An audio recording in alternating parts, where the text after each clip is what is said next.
हिंदू हमारा नाम है और हिंदुस्तान हमारी मातृभूमि है। सभी हिंदू एक हैं। हमारा राष्ट्र एक है। एक राष्ट्र, एक जाति और एक संस्कृति के आधार पर ही हम हिंदुओं की एकता आधारित है।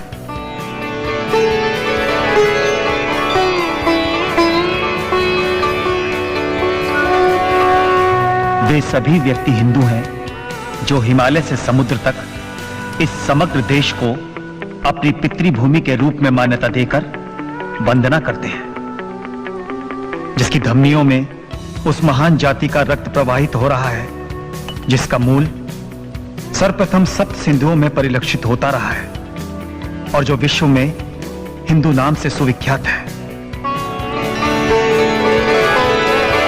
हमारा कर्तव्य है कि हम देश में रहने वाले हिंदुओं, मुसलमानों, ईसाइयों और यहूदियों में यह पवित्र भाव जागृत कर सके कि हम सब सबसे पहले हिंदुस्तानी हैं और उसके बाद कुछ और।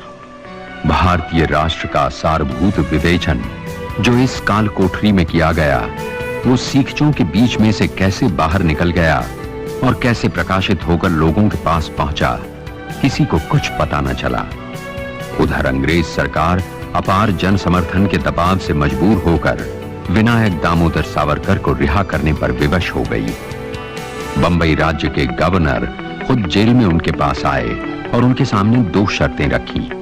पहली ये कि उन्हें जिस नगर में रखा जाएगा वे वहां से बाहर नहीं जाएंगे। दूसरी शर्त कि वे किसी प्रकार की राजनीति में भाग नहीं लेंगे। सावरकर जी द्वारा इन शर्तों को मान लेने पर उन्हें रत्नागिरी में स्थानबद्ध कर दिया गया। लोग उनके दर्शनार्थ आने लगे। उनमें प्रमुख थे डॉक्टर हेडगेवार। मैं पहले क्रांतिकारियों में भी था, फिर गांधी जी के रास्ते पर भी चला, परंतु खिलाफत के कारण वहां पर ज्यादा दिन तक टिक नहीं सका। आपकी पुस्तक ने तो वो सब कुछ कह डाला जो मेरे मन में था। आपने छद्म नाम भी खूब रखा, मराठा। मैं उसे छद्म नाम नहीं, अपनी वास्तविकता कहूंगा। डॉक्टर साहब, मैं आपकी गतिविधियों से भलीभांति परिचित हूं। आप वही कर रहे हैं जिसकी कल्पना मैंने भी की है। आने वाली पीढ़ियों को आने वाले समय के अनुसार तैयार करना बड़ा आवश्यक है। किंतु सरकार ने आपको भाग लेने से मना कर रखा है। मैं क्रांतिकारी हूं, हाथ पर हाथ रखकर नहीं बैठूंगा। जिस सरकार ने राजनीति में भाग न लेने की मुझ पर पाबंदी लगाई है, वो नहीं जानती कि राजनीति से ना तो समाज अलग है और ना धर्म। हिंदुत्व की कल्पना साकार होगी तो राजनीति में भी बदलाव आएगा। हिंदू धर्म में फैली हुई कुरीतियों को हमें दूर करना है। सबसे पहले छुआछूत और जाति भेद जैसी बुराइयों से हमें लड़ना है, और ये लड़ाई बहुत कठिन है।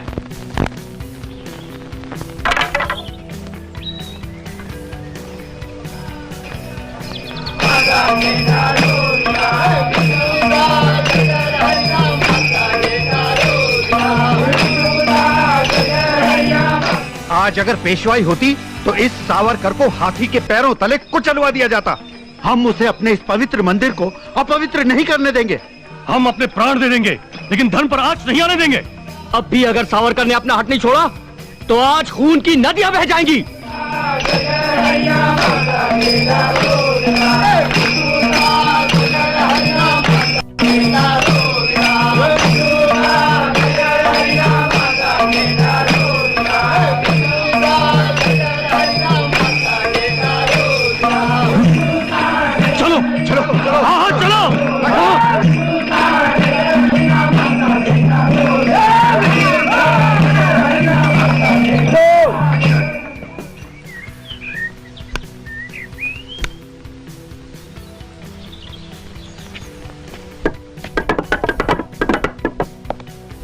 अगर आप इन लोगों को साथ लेकर मंदिर में दाखिल हुए तो दंगा होने का खतरा है, इसलिए मैं आपको। आप मुझे इन लोगों से बात करने की अनुमति तो दे सकते हैं? केवल आप ही उनसे बात कर सकते हैं। अंदर जाइए।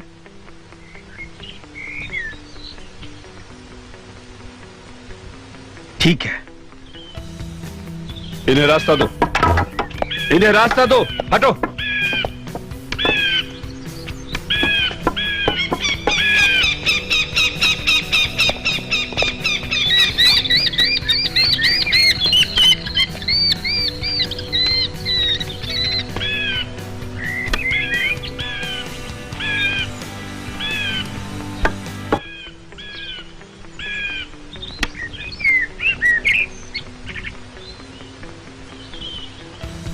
ये कैसी विडंबना है? अगर आप ऐसा समझ रहे हैं तो भूल कर रहे हैं कि मैं अपने साथ इन लोगों को इसलिए लाया हूं कि यहां इनका उद्धार होगा। नहीं, इन्हें छूने से इनका उद्धार नहीं होगा। उद्धार तो आप लोगों का होगा। इन्हें गले लगाकर आप अपने पापों से मुक्त होंगे। हमें अपना उद्धार नहीं करना है। हम उन्हें मंदिर में प्रवेश नहीं करने देंगे। हम में और इनमें अंतर है। कोई अंतर नहीं है। आप भ्रम में हैं। जातिगत ऊंच नीच में विश्वास करना छोड़िए। आप हिंदू हैं कि हिंदू? आपने क्यों अपने धर्म को केवल कपड़ों, जनेऊ, चोटी और गौमूत्र तक सीमित कर रखा है? ये हिंदुत्व नहीं है। हिंदुत्व कागज पर लिखी हुई पोथी नहीं है जो कागज के फटने से चूर चूर हो जाएगी। हिंदुत्व महान जाति का जीवन दर्शन है। अपने भीतर की शक्ति को पहचानिए। अपने धर्म की महानता और गरिमा को कम मत कीजिए। हमें उपदेश मत दो। हमें आपकी कोई भी बात नहीं सुननी है। क्या इसलिए कि सच्ची बात कड़वी होती है? आप लोग कुत्ते को छूते हो, सांप को दूध पिलाते हो, चूहे का खून पीने वाली बिल्ली को अपने साथ बिठाकर खाना खाते हो, लेकिन अपने ही जैसे इन मनुष्यों को जो तुम्हारे समान राम और कृष्ण के भक्त हैं छूते भी नहीं। ये क्या हो गया तुम्हें? जागो, सोचो, समझो। 4 वर्णों की व्यवस्था ने हमारा सर्वनाश कर दिया है। इसे त्याग दो। इस विष का नाश कर दो। सभी युगों में एक आचार धर्म टिक नहीं सकता। इसे समय अनुसार बनाओ। अपने ही जैसे 7 करोड़ भाई बंधु जिन्हें तुम निम्न वर्ग का कहते हो, अगर दूसरे धर्म में चले गए तो हिंदू धर्म के लिए 7 करोड़ शत्रुओं का ही निर्माण होगा। इस लज्जाजनक स्थिति को बदल दो। अपनी भूल सुधार लो, नहीं तो समय आएगा कि तुम क्षमा के पात्र भी नहीं रह जाओगे। ये विट्ठल का मंदिर है। विट्ठल मंदिर में ही नहीं, सबके दिलों में भी है। जब वे दिलों में हैं, तो उनके चरणों में जाने का अधिकार इन्हें क्यों नहीं? क्या ये हिंदू नहीं? क्या इनकी रगों में आप जैसा लहू नहीं? आप तो उस महान धर्म के अनुयायी हैं जो मानता है कि सब में एक आत्मा है। आपने अपनी दृष्टि, अपनी सोच इतनी संकीर्ण कैसे बना ली? आपकी भक्ति, आपके ज्ञान और आपके कर्म का क्षेत्र इतना छोटा कैसे हो गया? विट्ठल की दया ममता तो असीम है, अनंत है।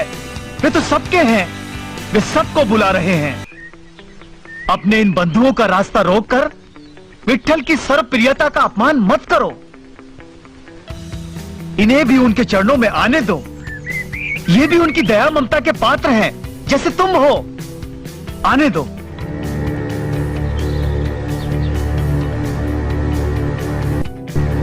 सब लोग मिलकर आगे बढ़ो।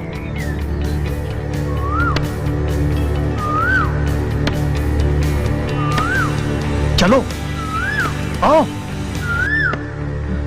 आगे बढ़ो, आगे बढ़ो, मिलकर आगे बढ़ो। हाँ, मैं तुम्हारे साथ हूं। आगे बढ़ो। हाँ, आगे बढ़ो। बोला कुंडली के हाँ।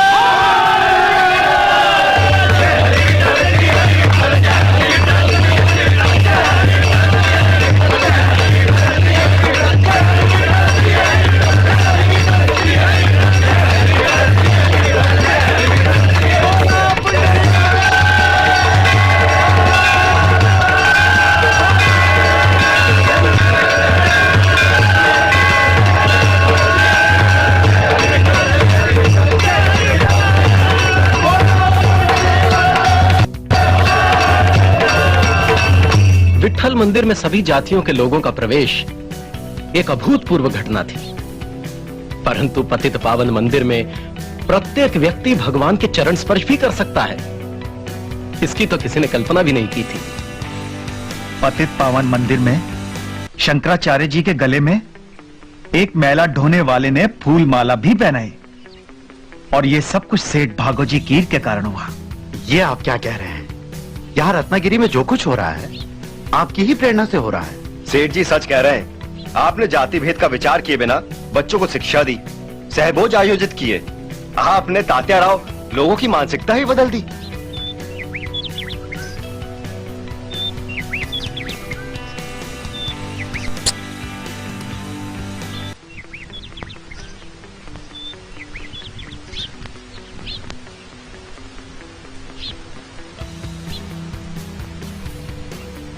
क्या बात है, तुम ठीक तो हो ना तात्या?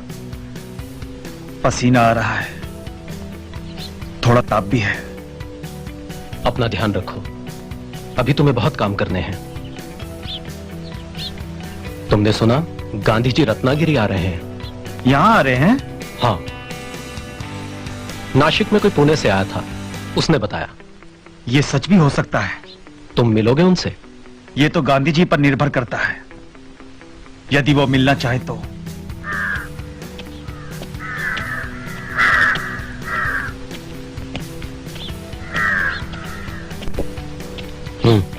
समय हो गया है, गांधी जी कभी विलंब से नहीं आते। बाबा राव, तुम इन लोगों को यहीं रोक कर रखना, कहीं गांधी जी को असुविधा ना हो। महात्मा गांधी की जय! महात्मा गांधी की जय! महात्मा गांधी की जय! विनायक सावरकर की कैसे हैं आप? आइए सावरकर की जय! आइए। महात्मा गांधी की जय! महात्मा गांधी की जय! महात्मा गांधी की। ये मेरे ज्येष्ठ भ्राता नमस्कार शिंदे जी, सक्रिय कार्यकर्ता हैं, सेठ भागो जी कीर छुआछूत निवारण के लिए काम कर रहे हैं। आइए। महात्मा गांधी की जय! विनायक सावरकर की जय! विनायक सावरकर की। मेरी धर्मपत्नी। सावरकर से अधिक तो आपका बलिदान है। विनायक सावरकर की जय! विनायक सावरकर की जय! महात्मा गांधी की जय! महात्मा गांधी की जय! विनायक सावरकर की जय! विनायक सावरकर की जय! महात्मा गांधी की जय! महात्मा गांधी की जय! विनायक सावरकर की जय! आइए। सावरकर की जय! महात्मा गांधी की जय! महात्मा गांधी की। महात्मा गांधी की जय! विनायक सावरकर की जय! विनायक सावरकर आइए। की जय! महात्मा गांधी की जय! महात्मा गांधी की जय! विनायक सावरकर की बैठिए। जय! विनायक सावरकर की जय! आपका स्वागत करके मैं बहुत प्रसन्न हूं। मैं खुद चलकर आपको लेने आता, परंतु अस्वस्थ होने के कारण नहीं आ सका। इतने वर्षों बाद आपसे भेंट करके मुझे भी अच्छा लग रहा है। लंदन में मिले थे, वो दशहरे का दिन था। हाँ, तब वहां इंडिया हाउस में भी आपके स्वागत का सुअवसर प्राप्त हुआ था।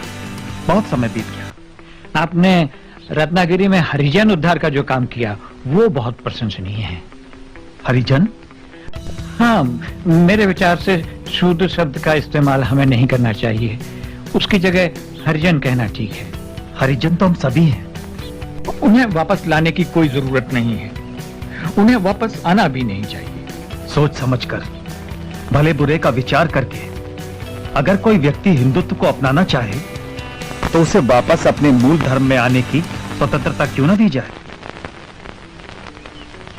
हमारे धर्म के लोग कुछ ऐसी परिस्थितियों में घिर गए हैं कि दूसरे धर्मों के अनुयायी उन्हें अपने बराबर आने का लालच देकर धर्म परिवर्तन पर मजबूर कर देते हैं। इसीलिए मैं कहता हूं, जिन प्रथाओं ने हमारे बीच ऊंच नीच का भाव लाया है, अब उनका कोई उपयोग नहीं है। मैंने उनके पुतले जला दिए हैं। इस प्रकार तो हिंसा बढ़ेगी। यह हिंसा नहीं, संघर्ष है। संघर्ष और क्रांति से नई उपयोगी व्यवस्था का जन्म होगा। आप भी तो स्वतंत्रता प्राप्ति के लिए संघर्ष कर रहे हैं, क्या उसकी कोई सार्थकता नहीं? मेरा आग्रह इस बात पर है कि आजादी उचित और नैतिक साधनों से प्राप्त हो, लोग अहिंसा के मार्ग पर चले। इतने विशाल देश को स्वाधीन कराना है, शत्रु भयंकर साधन संपन्न है, उसका सामना बिना हथियारों के कैसे संभव है? शत्रु के पास इतने ज्यादा हथियार हैं कि हम अपने थोड़े से हथियार लेकर उनके साथ बिल्कुल लड़ाई नहीं लड़ सकते। और फिर केवल इसी कारण मैं अहिंसा के मार्ग पर नहीं चल रहा। मेरा विश्वास है कि अहिंसा पूर्वक बर्ताव करने से हिंसक मनुष्य का हृदय परिवर्तन होगा। यदि एक गाल पर तमाचा खाने के बाद हम दूसरा गाल पेश करेंगे तो हमें दूसरे तमाचे के स्थान पर स्नेह मिलेगा। आपकी बात मनुष्यों के संबंध में सच हो सकती है, परंतु राक्षसों और पशुओं से ऐसी अपेक्षा नहीं की जा सकती। जिन हत्यारों ने जलियांवाला बाग में सैकड़ों निर्दोष निरपराध लोगों को गोलियों से भून डाला, उन्हें दूसरा अवसर नहीं दिया जा सकता। श्री कृष्ण को अंत में कंस और शिशुपाल का वध करना ही पड़ा। देश की रक्षा के लिए सेनाएं तो चाहिए। संपूर्ण अहिंसा का लक्ष्य असंभव है। महान लक्ष्य चाहे कितनी दूर हो, उसे सामने रख करके ही हम उसके निकट कहीं पहुंच सकते हैं। हमें उसकी ओर चलना है, उसी ओर चलना है।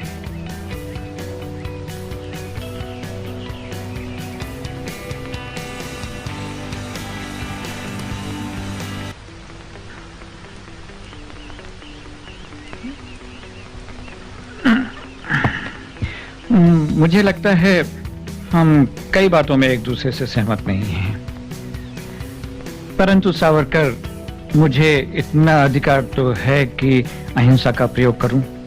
अपने निजी प्रयोग के तराजू में पूरे राष्ट्र को रखने से पहले राष्ट्र के हित और हित की बात जरूर सोच लेनी चाहिए।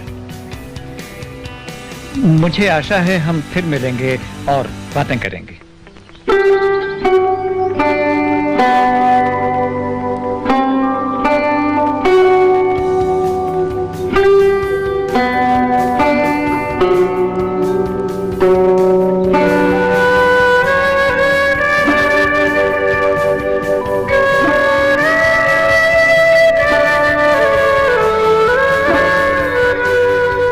कई दिनों से देख रही हूँ, बड़े बेचैन हैं आप।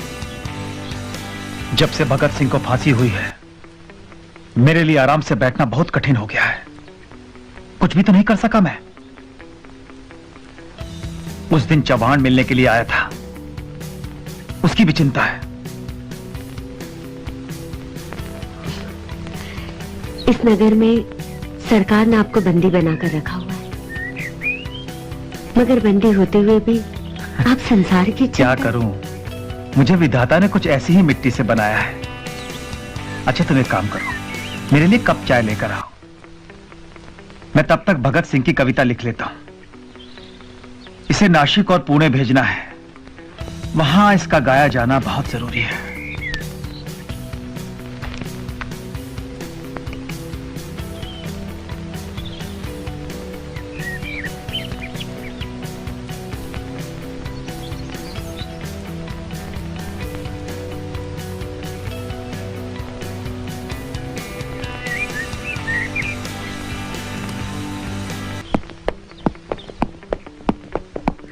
क्षमा कीजिएगा तात्याराव। हाँ हाँ, आइए। मुझे आपके घर की तलाशी लेनी है। जो करना है कीजिए। हमारे लिए तो यह हर दिन की बात हो गई है, और आपके लिए भी। मुझे खेद है, मैं आप लोगों की असुविधा का कारण बन रहा हूं। ऐसी कोई बात नहीं, परंतु क्या मैं जान सकता हूं कि आज की तलाशी किस बात के लिए है?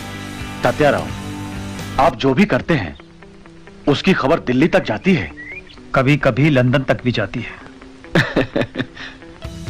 आप ठीक कहते हैं। आज सवेरे प्रभात फेरी में युवक मंडली ने भगत सिंह के संबंध में जो गीत गाया है, उसके बारे में सबका यही कहना है कि वो आपने लिखा है। मैं उसका ही प्रमाण ढूंढने आया हूं। आप अपना काम शुरू कीजिए। क्या मैं इन लोगों को अंदर जाने के लिए कह सकता हूं? अवश्य। तुम लोग अंदर जाकर तलाशी लो।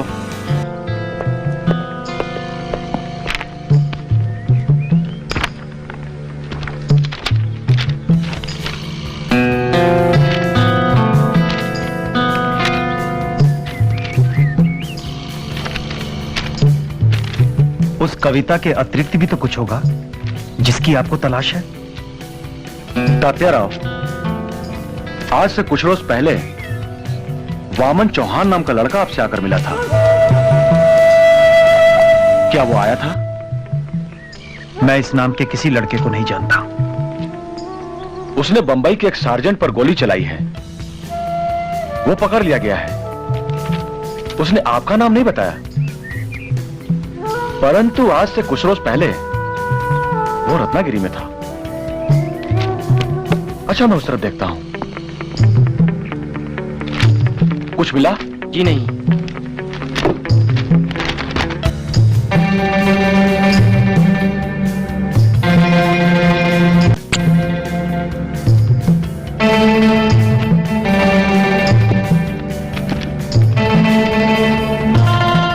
माझी जन्म ठेप। चलो बहुत हो गया, आओ मेरे साथ, तुम भी आओ। तात्या राव, आपकी कविता तो नहीं मिली। हाँ, आपकी पुस्तक की प्रतियां लेकर जा रहा हूं, माझी जन्म ठेप, क्योंकि इन पे पाबंदी लग चुकी है। अवश्य ले जाइए, वैसे भी लोगों के पास इसकी काफी प्रतियां हैं। ये पैम्फलेट्स भी साथ लेकर जा रहा हूं, इनकी रसीद बनाकर देता हूं आपको। एक कागज तो दीजिए।